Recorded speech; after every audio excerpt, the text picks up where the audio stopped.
Hello students, welcome back to my channel NCERT वाले भैया। मेरे प्यारे प्रिय विद्यार्थी, आज आप लोगों का था किसका पेपर भैया? फिजिक्स का पेपर था। ठीक है, आई होप आप लोगों का फिजिक्स का पेपर मेरे प्यारे विद्यार्थी बहुत ही अच्छा गया होगा। मैंने 2-3 सेट देखा है, तो उसमें देखा है बच्चों जो जो मैंने पढ़ाया तो उससे में से बहुत सारे क्वेश्चन आपके बोर्ड परीक्षा में देखने के लिए मिले थे। ठीक है, बहुत सारे बच्चे ने मेरे मुझसे कमेंट किया, अभी बहुत सारे बच्चों का कमेंट आया है, अभी मैंने देखा है, और बहुत सारे बच्चों को मेरे पे एसएमएस आया है। जो हमारे ऑफलाइन कोचिंग के बच्चे थे उनका भी पेपर बच्चों बहुत ही अच्छा गया है। ठीक है, उन्होंने बच्चों मुझको दिखाया है, उनका भी पेपर बहुत ज़्यादा अच्छा गया है। तो मेरे प्यारे विद्यार्थी, क्योंकि जो हमने पढ़ाया था वही आया था। ठीक है, तो देखो अब मैं आपको बता दूं भैया, जो हमारा केमिस्ट्री का पेपर है उस पे मेरे प्यारे स्टूडेंट्स मात्र 1 दिन का गैप है, मात्र कल बस का गैप है। इसके बाद प्यारे विद्यार्थी आपका केमिस्ट्री का पेपर जो है 8 मार्च को है। भैया आपने भी 6 मार्च को दिया, इसके बाद 8 मार्च को केमिस्ट्री का पेपर है। तो भाई समय बहुत ही ज्यादा कम बचा हुआ, तो सही समय पर आप लोग अच्छे तरीके से इन क्वेश्चनों को देख लो। मैं आपके लिए क्वेश्चन लेके आया हूं केमिस्ट्री के लिए, जो कि बहुत ज्यादा इंपॉर्टेंट है। पिछले बार की कई साल की बोर्ड परीक्षाओं में ये प्रश्न पूछे जाते हैं, और बच्चों मैं आपको दावे के साथ कह सकता हूं कि आपको ये प्रश्न मेरे प्यारे विद्यार्थी 100% आपके बोर्ड परीक्षा में रखे मिलेंगे। ठीक है, तो इन प्रश्नों को आप लोग एक बार जरूर तैयार कर लेना। ठीक है, तो देख लेते हैं भैया कौन कौन से मोस्ट इंपॉर्टेंट प्रश्न केमिस्ट्री के जो आपके बोर्ड परीक्षा में आने वाले। तो भैया देखो, आपका प्रश्न इस प्रकार से कुछ पूछा जाता है, 2 नंबर में पूछा जाएगा, इसके बाद 3 नंबर में कोलराउस के नियम को समझाइए, ये पूछा जाएगा। इसके बाद और इसमें अगर पूछ लिया जाए इसके अनुप्रयोगों को बताइए, तो भैया वो 3 नंबर में प्रश्न हो जाता है। ठीक है, या 5 नंबर में या 3 नंबर में आ जाता है। तो आप लोगों को कोलराउस का नियम जो है बहुत ज्यादा इंपॉर्टेंट, तो इसको आप लोग देख लो एक बार। जितने में कमजोर छात्र हैं घबराए बिल्कुल भी नहीं, एक बार इस वीडियो को पूरा देख ले, आपका सारे का सारा डाउट क्लियर हो जाएगा। ठीक है, तो देख लो भाई, कोलराउस का नियम से पहले समझ लो। इस नियम के अनुसार किसी विद्युत अपघट्ट की अनंत अनुता पर चालकता इसके धनायनों तथा ऋणायनों की मोलर चालकताओं के योग के बराबर होती है। ठीक है, इतना आपको लिख देना है। क्या लिखना है इसमें? कोलराउस के नियम में इसका नियम क्या है? इस नियम के अनुसार, कोलराउस के नियम के अनुसार किसी विद्युत अपघट्ट की अनंत अनुता पर चालकता इसके धनायनों तथा ऋणायनों की मोलर चालकताओं के योग के बराबर होती है। ठीक है, देखो जैसे मान लो हमारा HCl दे रखा है। ठीक है, तो H+ और Cl इसमें टूटेगा, HCl- और Cl में टूटेगा, तो कह रहा है इस नियम के अनुसार विद्युत अपघट्ट की अनंत अनुता पर चालकता इसकी अनंत अनुता पर चालकता, अनंत अनुता मतलब डेल्टा M इनफाइनाइट HCl, विद्युत अपघट्ट की अनंत अनुता पर चालकता इसकी अनंत इनफाइनाइट मतलब अनंत अनुता पर मोलर चालकता, M मतलब मोलर चालकता, इसकी अनंत अनुता पर मोलर चालकता, इसके धनायनों, इसके जो ये धनायन निकला, इसका जो धनायनों तथा कहाँ चला गया भैया, तथा ऋणायनों, तथा इसका जो ऋणायन निकला। ठीक है, इसका जो ऋणायन निकला तथा ऋणायनों की मोलर चालकताओं के, मोलर चालकता यहाँ पे M लिख दिया मतलब मोलर चालकता, मोलर चालकता योग के ठीक है क्या भैया, योग के बराबर होती है, बराबर होती है। तो आई होप आप लोग समझ गए होंगे। ये लैम्डा M इनफाइनाइट का मतलब अनंत अनुता पर मोलर चालकता, और इसी प्रकार इसमें लैम्डा इनफाइनाइट का मतलब अनंत अनुता पर मोलर चालकता। तो क्या हुआ भैया, समझ लिया आप लोगों ने? कमजोर बच्चा होगा वो भी समझ गया होगा, जिनको नहीं समझ में एक बार इसको पीछे डबल टाइप करो, पीछे चली जाएगी, 3-4 बार कर देना, 30 सेकंड पीछे चली जाएगी, और इसको आप लोग देख लेना। इसके बाद इसके अनुप्रयोग की बात करें भैया, इसके अनुप्रयोग भी बहुत ज्यादा इंपॉर्टेंट है, पूछा जाता है आपसे। तो देखो अनुप्रयोग आप लोग देख लो, अनंत अनुता पर दुर्बल विद्युत अपघट्ट की मोलर चालकता ज्ञात करना। ठीक है, ये इसका अनुप्रयोग पहला हो गया, और दुर्बल वैद्युत अपघट्ट के वियोजन की मात्रा की गणना करना इसका दूसरा अनुप्रयोग मेरे प्यारे स्टूडेंट्स हो गया। इसके बाद अगला जो हमारा आता है, अगला मोस्ट इंपॉर्टेंट भैया आता है, क्या आता है? ग्राम अणुक उन्नयन स्थिरांक तथा ग्राम अणुक अवनमन स्थिरांक को परिभाषित कीजिए। वेरी इंपॉर्टेंट प्रश्न है, बोर्ड परीक्षा में भैया पूछा जाता है। तो देख लो भैया, ग्राम अणुक उन्नयन स्थिरांक जिसको केबी से प्रदर्शित करते हैं। ठीक है, केबी से प्रदर्शित करते हैं। क्वथनांक का उन्नयन तथा मोललता के अनुपात को ग्राम अणुक उन्नयन स्थिरांक कहते हैं। हम केबी से प्रदर्शित करते हैं, इतना आप लोगों को लिख देना, इसको रट लो, पढ़ लो अच्छे तरीके से। ग्राम अणुक अवनमन स्थिरांक KF किसको प्रदर्शित करते हैं? किसमें से बच्चों? KF से प्रदर्शित करते हैं। ग्राम अणुक अवनमन स्थिरांक KF हिमांक का अवनमन तथा मोललता के अनुपात को ग्राम अणुक अवनमन स्थिरांक कहते हैं, इसे KF से प्रदर्शित करते हैं। बस इतना आप लोगों को लिख देना है। इसके बाद नेक्स्ट जो हमारा प्रश्न आता है, बहुत ज्यादा इंपॉर्टेंट प्रश्न बच्चों आता है, आप लोगों ने बहुत बार इसको देखा होगा, अपने गेस्ट पेपर में देखा होगा, अपने पुराने साल के पिछले साल के पेपरों में देखा होगा, अपने स्कूल में आप लोगों ने सुना होगा। क्या सुना भैया? नरनष्ट समीकरणों को परिभाषित कीजिए। नरनष्ट समीकरण बहुत ज्यादा इंपॉर्टेंट है, एक बार इसको देख लो, कैसे इसके बारे में थोड़ा लिखोगे, शायद ही 5 अंक में आपसे पूछा जा सकता है। जब किसी धातु की छड़ को उसके विलयन में ही डुबा कर रखा जाता है तो धातु की छड़ पर एक निश्चित विभव उत्पन्न हो जाता है। नर्नेस्ट ने यानी नर्नेस्ट जो हमारे बाबा थे, यानी कि हमारे जो वैज्ञानिक थे, नर्नेस्ट ने इलेक्ट्रोड विभव पर धातु आयनों का सांद्रण एवं ताप का प्रभाव दर्शाने के लिए एक गणितीय व्यंजक दिया जिसे नर्नेस्ट समीकरण कहते हैं। इतना आप लोगों को लिख देना भैया। अब देखो थोड़ा सा और लिख देना, मान लो 5 अंक में आएगा, थोड़ा वाला तो आपको और लिखना पड़ेगा। माना हाइड्रोजन इलेक्ट्रोड के सापेक्ष इलेक्ट्रोड अभिक्रिया, ठीक है, M N plus Q A Q, N plus का मतलब कोई आवेश, ए क्यू का मतलब भैया क्या हो जाता है, यहाँ पे आयन हो जाता है, ठीक है। एन यानी नंबर ऑफ इलेक्ट्रॉन और ई माइनस का मतलब इलेक्ट्रॉन पर आवेश, ठीक है। एम सी यानी कि सॉलिड यहाँ पे बना रहा है। तो जो आपका नर्नेस्ट समीकरण आएगा, नर्नेस्ट समीकरण यहाँ पे स्टूडेंट आएगा ई बराबर E naught minus R T upon N F log M S upon M N plus. इतना आपको लिख देना है। अगर हम क्या करते हैं भैया, यहाँ पे जो लॉग है इसका आधार 10 ले लें। क्या ले लें? इसका आधार 10 के आधार पर लॉग लेने पर तो इसका जो ये निकल के आएगा, ये पूरा का पूरा आपका नर्नेस्ट समीकरण का सूत्र हो जाएगा। तो आप लोग इसको याद कर लो, ठीक है। याद कर लिया आप लोगों ने, आई होप। ई बराबर E naught minus 2.303 R T per. देखो यहाँ पे क्या होता है, जब 10 लेते हैं तो मात्र यहाँ पे एक चीज़ ऐड हो जाती है, वो ये चीज़ है, ठीक है। ये चीज़ ऐड हो जाती है 2.303, बस इतना ही ऐड होता है। आर टी का गुणा में इतना आ जाए, बाकी सब सेम वही रहता है। तो मेन जो आपका सूत्र होता है यहाँ पे निकल के आता है। अगर भाई 5 अंक में पूछा, थोड़ा सा आप लोग और घुमा फिरा के लिख सकते हो। यदि एम एस बराबर 1.0 मोल है, ठीक है, क्या है 1.0, तो देखो वहाँ इसके जगह पर यहाँ पे 1.0 लिख देना, बस हो गया। इतना लिख दो यार, बस मतलब एग्जामिनर को लगे कि यहाँ बच्चे ने पढ़ाई की है, ठीक है। इसके बाद अगला जो हमारा प्रश्न आता भैया, राउल्ट का नियम लिखिए एवं इसकी सीमाएं बताइए। राउल्ट का नियम बहुत ज़्यादा इंपॉर्टेंट, आपकी बोर्ड परीक्षा में 100% की परसेंटेज पूछा जाएगा भैया राउल्ट का नियम। और देख लेना भैया, किसी न किसी सेट पे भैया टपक जाएगा, तो आपके कहीं सेट में ना टपक जाए तो इसको पढ़ लो भैया, ठीक है। राउल्ट का नियम, इस नियम के अनुसार किसी विलायक में अवाष्पशील विलेय मिलाने पर प्राप्त विलयन के वाष्प दाब का आपेक्षिक अवरमन विलेय के मूल प्रभाज्य के बराबर होता है। यानी बच्चों, किसी विलायक के अवाष्पशील विलेय मिलाने पर प्राप्त विलयन वाष्प दाब का अपेक्षिक अवनमन, ठीक है, वाष्प दाब का अपेक्षिक अवनमन विलेय के मोल प्रभाज्य के बराबर होता है। तो देखो वाष्प दाब का अपेक्षिक अवनमन ये क्या है, P not minus P S upon P not, ये क्या है हमारा वाष्प दाब का अपेक्षिक अवनमन, ये बराबर इसके होगा विलेय के मोल प्रभाज्य के, तो एन अपान एन प्लस 1 इसके बराबर हो जाएगा। तो इतना ही आपको लिख देना है। अगला बच्चों इसकी सीमाएं देख लो, इसमें पूछा था ना, एवं इसकी सीमाएं बताइए। तो भैया इसकी सीमाएं भी आप लोग देख लो।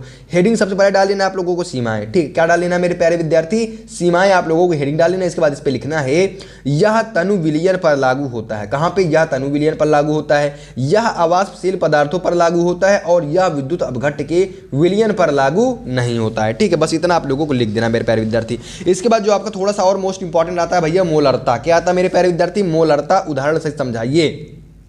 तो मोलरता कई बार की बोर्ड परीक्षा में पूछा जाने वाला प्रश्न है। तो भैया मोलरता तो आप लोग जानते ही होंगे यार, आपको क्या बताना, आप तो इतना थोड़ा बड़ा तो पढ़े लिखे है ये हैं। किसी निश्चित ताप पर प्रति लीटर विलयन में घुलित विलेय पदार्थ के मोलों की संख्या को उस ताप पर उस विलयन की मोलरता कहा जाता है, ठीक है। किसी निश्चित ताप पर प्रति लीटर विलयन में घुलित विलेय पदार्थ के मोलों की संख्या को उस ताप पर उस विलयन की मोलरता कहा जाता है। तो आई होप आप लोगों को ये क्लियर हो जाएगा होगा। जैसे भाई इसमें कह रहा है ना, उदाहरण सहित समझाइए। क्या कह रहा है? उदाहरण सहित समझाइए। तो जैसे यहाँ पे लिख देना, यहाँ पे आप एग्जाम्पल डाल सकते हो, यहाँ पे उदाहरण डाल सकते हो, ठीक है। जैसे 0.2 मोलरता का तात्पर्य यह है कि विलेय के 0.2 मोल को 1 लीटर विलयन में घोला गया है। बस इतना आपको लिख देना, आपका काम हो जाएगा। अगला जो आपका था भैया मोल प्रभाज्य से आप क्या समझते हैं? देखो मोल प्रभाज्य या मोल अंश दोनों एक ही बातें हैं, और आपके बोर्ड परीक्षा में भैया पूछा जाने वाला प्रश्न है मोल प्रभाज्य से आप क्या समझते हैं। याद पूछेगा मोल अंश से आप समझते भैया क्या हैं। एक विलयन में किसी घटक विशेष का मोल प्रभाज्य उस घटक के मोलों की संख्या तथा विलयन में उपस्थित सभी घटकों के कुल मोलों की संख्या के अनुपात के बराबर होता है। समझ गए? इतना लिख देना। छोटी सी परिभाषा है, कमजोर से कमजोर बच्चा भी इसको याद कर सकता है, 3-4 बार पढ़ेगा याद हो जाएगी। क्या चीज़ है? एक विलयन में किसी घटक विशेष का मोल प्रभाज्य उस घटक के मोलों की संख्या तथा विलयन में उपस्थित सभी घटकों के कुल मोलों की संख्या के अनुपात के बराबर होता है। इतना आपको लिख देना है। इसके बाद जो आपका और एक मोस्ट इंपॉर्टेंट आता है भैया परसरण। क्या होता है परसरण? होता क्या है? परसरण दाब का व्यंजक लिखिए। तो आपको लिखना है जल के अणुओं की गति जब अर्धपारगम्य झिल्ली द्वारा हो तो उसे परसरण कहते हैं। अब परसरण दाब का व्यंजक बराबर क्या हो जाता है? पीवी बराबर एनआरटी, या तो आप लिख सकते हैं पी बराबर सीआरटी, कोई भी लिख देना, काम हो जाएगा। समझ लो, इतनी छोटी परिभाषा है, बच्चा बच्चा याद कर लेगा। इसके बाद आता है फ्रेंकल दोष से क्या तात्पर्य। फ्रेंकल दोष से क्या तात्पर्य, काफी ज्यादा मोस्ट इंपॉर्टेंट है।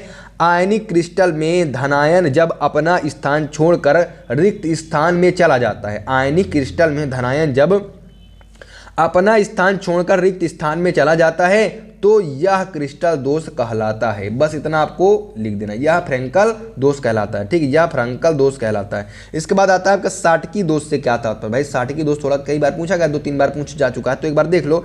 क्रिस्टल लैटिस में जब कुछ निश्चित आयन की कमी होती है जिसके कारण उसमें कुछ छिद्र उत्पन्न हो जाते हैं, साटकी दोष कहलाता है। भाई आपका याद हो गया। अब देखो, जैसे मान लो अभी मैंने आपको नर्नेस्ट समीकरण बताए 5 अंक के हिसाब से। ठीक है, अगर नर्नेस्ट समीकरण भैया 2 अंक में आ जाए तो आपको किस प्रकार से लिखना है, तो देख लो भैया 2 अंक में किस प्रकार से लिखोगे। नर्नेस्ट समीकरण पर संक्षिप्त टिप्पणी लिखिए। इस प्रकार से भैया 2 नंबर में आएंगे तो किस प्रकार से आप लोग लिखोगे। संक्षिप्त लिखना यानी अपनी बातों को भी अच्छे तरीके से कह देना, 2 अंक में ही, कम भाषा में अच्छा ज्ञान। ठीक है, तो देखो, इलेक्ट्रोड विभव तथा विलयन के सांद्रण के मध्य संबंध को दर्शाने वाली समीकरण निर्दिष्ट समीकरण कहलाती है। इतना आपको लिख देना है। इलेक्ट्रोड विभव तथा विलयन के सांद्रण के मध्य संबंध को दर्शाने वाली समीकरण निर्दिष्ट समीकरण कहलाती है। बस हो गया काम, आपका हो जाएगा। इसके बाद विद्युत रासायनिक श्रेणी तथा इनके लक्षण लिखिए। विद्युत रासायनिक श्रेणी तथा इनके लक्षण लिखिए। विभिन्न तत्वों को उनके बढ़ते हुए अपचयन इलेक्ट्रोड विभव के क्रम में रखने पर जो श्रेणी प्राप्त होती है उसे विद्युत रासायनिक श्रेणी कहते हैं, उसे विद्युत रासायनिक श्रेणी कहते हैं। ठीक है, इसके बाद देखो, इलेक्ट्रोड विभव क्या है। ठीक है, इलेक्ट्रोड विभव है क्या, किसी धातु के इलेक्ट्रोड विभव को प्रभावित करने वाले कारकों का उल्लेख कीजिए। तो देखो भैया, इसको लिखोगे किस प्रकार से, इसको देखो 3 अंक में ये प्रश्न पूछा जाता है। कितने अंक में, 3 अंक में। ठीक है, तो लिखोगे किस प्रकार से, आपके एक बार देख लो भैया। जब धातु की पत्ती को इसके स्वयं के आयन युक्त विलयन में रखा जाता है तो धातु की पत्ती विलयन के संक्षेप धनावेशित या ऋणावेशित हो जाती है तथा धातु की पत्ती एवं इसके विलयन के मध्य विभवांतर उत्पन्न हो जाता है जिसे इलेक्ट्रोड विभव कहते हैं। बस इतना आपको लिख देना। क्या लिखना है, जब धातु की पत्ती को इसके स्वयं के आयन युक्त विलयन में रखा जाता है। ठीक है, आयन युक्त विलयन में रखा जाता है तो धातु की पत्ती विलयन के संक्षेप में धनावेशित या ऋणावेशित हो जाती है तथा धातु की पत्ती एवं इसके विलयन में मध्य विभवांतर उत्पन्न हो जाता है जिसे इलेक्ट्रोड विभव कहते हैं। बस इतना लिख देना है। इसके बाद इसके कारक के लिख देना है। इलेक्ट्रोड विभव को प्रभावित करने वाले कारक, विलयन की सांद्रता प्रभावित करेगी, धातु की प्रकृति क्या कहते हैं प्रभावित करेगी और विद्युत अपघट्ट की प्रकृति प्रभावित करेगी। इतना आपको लिख देना है। ठीक है, तो चलो और देख लें कि भैया बहुत सारा है। आप लोग क्या क्या देखेंगे यार, बहुत सारा है। तो कहो तो दूसरे वीडियो में हम लोग देखें, नहीं तो कहो तो अभी देख लेते हैं भैया। अभी देख लें, कौन कौन कह रहा, कमेंट करके बताओ कि अभी देखना है कि बात के देखना है। वैसे आप कमेंट करोगे तो भैया पढ़ थोड़े ना पाऊँगा मैं ना, है ना, बाद में ही तो पढ़ पाऊँगा मैं। बाकी कहो तो भैया देख लें यार, बहुत आपका ज़्यादा मन हो तो चलो देख लेते हैं भैया यार। ठीक है, देखो जल्दी देखते हैं, थोड़ा जल्दी देखते हैं, जल्दी करने की कोशिश करते हैं। शून्य कोटि की अभिक्रिया से क्या तात्पर्य, तो वह अभिक्रिया जिसकी दर अभिकारक की सांद्रता पर निर्भर नहीं करती है शून्य कोटि की अभिक्रिया कहलाती है। एक उदाहरण आपको, ये वाला उदाहरण आपको लिख देना है। ठीक है, इसके बाद देखो, द्रव स्नेही साल से आप क्या समझते हैं, तो देखो उचित विलायक के साथ पदार्थ को मिलाने अथवा गर्म करने पर सुगमता से प्राप्त होने वाली कोलाइडी तंत्र द्रव स्नेही कोलाइड कहलाती है। ठीक है, उदाहरण में आप गोंद स्टार्च लिख सकते हैं। इसके बाद देखो भाई जल्दी, द्रव विरोधी साल से आप क्या समझते हैं, तो यदि परीक्षित प्रावस्था एवं परिक्षेपण माध्यम के कणों के मध्य कोई बंधुता नहीं होती है तो इस प्रकार के कोलराइड साल को द्रव विरोधी कहते हैं। उदाहरण में आप गंधक साल लिख सकते हैं। इसके बाद देखो, उत्प्रेरण से आप क्या समझते हैं, इसके लक्षण लिखिए। उत्प्रेरण से आप समझते क्या है, इसके लक्षण लिखिए। तो जल्दी एक बार देख लो फटाफट, जल्दी एक बार देख लो फटाफट, जितने कमजोर छात्र हैं। किसी पदार्थ की उपस्थिति में यदि किसी रासायनिक अभिक्रिया का वेग या दर परिवर्तित हो जाता है परंतु अभिक्रिया के अंत में पदार्थ स्वयं अपरिवर्तित रहता है तो इस घटना को उत्प्रेरण कहते हैं। उत्प्रेरण रासायनिक अभिक्रिया में अपना भार और रासायनिक संगठन नहीं बदलता है और उत्प्रेरक रासायनिक प्रतिक्रिया को आसान बनाता है। इतना आपको लिख देना है। इसके बाद और देख लेते हैं, 2-3 ठे और देख ले भैया, फिर अगली वीडियो पे करेंगे। है तो बहुत सारे प्रश्न लेके आया था, लेकिन थोड़ा सा एक मुझे थोड़ा काम याद आ गया, तो उसके वजह से मुझको थोड़ा जाना पड़ेगा, ठीक है। डी ब्लॉक के तत्व से आप क्या समझते हैं? डी ब्लॉक के तत्व से आप क्या समझते हैं, एक बार देख लो जितने भी कमजोर छात्र हमारे, बहुत ज़्यादा इंपॉर्टेंट भैया। डी ब्लॉक तत्वों को ऐसे तत्व के रूप में परिभाषित किया जाता है जिनमें अंतिम विभेदक इलेक्ट्रॉन अंतिम शैल के डी ऑर्बिटल में प्रवेश करता है, अर्थात N1D जहां N अंतिम शैल है। इन तत्वों को अक्सर धातु गुणों जैसे कि लचीलापन और तन्यता, मजबूत विद्युत और तापीय चालकता और उच्च तन्य शक्ति द्वारा चिन्हित किया जाता है। आई होप आप लोगों को तैयार हो गया होगा। इसके बाद अगला देखते भैया, एफ ब्लॉक के तत्व से आप क्या समझते हैं, ठीक है। अब एक ब्लॉक के तत्व से आप समझते हैं क्या, इसको देख लो। एफ ब्लॉक तत्व ऐसे तत्व होते हैं जहां इलेक्ट्रॉन निश्चित रूप से उनके परमाणुओं के एफ ऑर्बिटल में रहता है। इन तत्वों को परिवर्तन के रूप में भी वर्णित किया जा सकता है, ठीक है, वर्णित किया जा सकता है, जो निश्चित रूप से आंतरिक है। इनमें 2 श्रृंखलाएं शामिल हैं जिनमें लैंथेनाइड और एक्टेनाइड शामिल है। लैंथेनाइड 4f ऑर्बिटल के मिश्रण में काम करते हैं, ठीक है, इतना आपको लिख देना है। इसके बाद देखो चलिए इसको भी देख लो, संक्रमण तत्व भाई बहुत ज़्यादा इंपॉर्टेंट, संक्रमण तत्व बहुत ज़्यादा इंपॉर्टेंट है। संक्रमण तत्व या तो इनको डी ब्लॉक के तत्व भी कहा जाता है, जो हमने अभी ऊपर समझा वही है ये संक्रमण तत्व। लेकिन अब बच्चों को दिक्कत हो जाती है, सर जी डी ब्लॉक का नहीं पूछा, संक्रमण कैसे पूछ लिया? तो समझो संक्रमण तत्व क्या है। संक्रमण तत्व या तो पूछेगा संक्रमण तत्व को डी ब्लॉक के तत्व किस लिए कहते हैं, तो वे तत्व जिनमें इलेक्ट्रॉन उपांतिम ऊर्जा स्तर के डी कक्षक में भरे जाते हैं डी ब्लॉक के तत्व कहते हैं। इन्हीं तत्वों को संक्रमण तत्व भी कहा जाता है। बस इतनी आप लोग, इन्हीं तत्वों को संक्रमण तत्व भी कहा जाता है, ठीक है।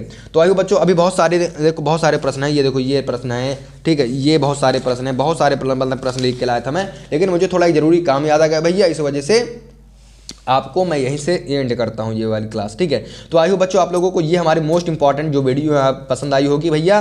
तो मिलते हैं किसी एक और मोस्ट इंपॉर्टेंट वीडियो के साथ, तब तक के लिए मेरे प्यारे विद्यार्थी आप लोग केमिस्ट्री की तैयारी को करते रहिए और अपना बोलबाला करते रहिए, ठीक है। और अपने मम्मी पापा का नाम रोशन करने के साथ साथ NCERT वाले भैया का भी नाम रोशन करिए। बाय बाय, जय हिंद, जय भारत, इनकलाब जिंदाबाद।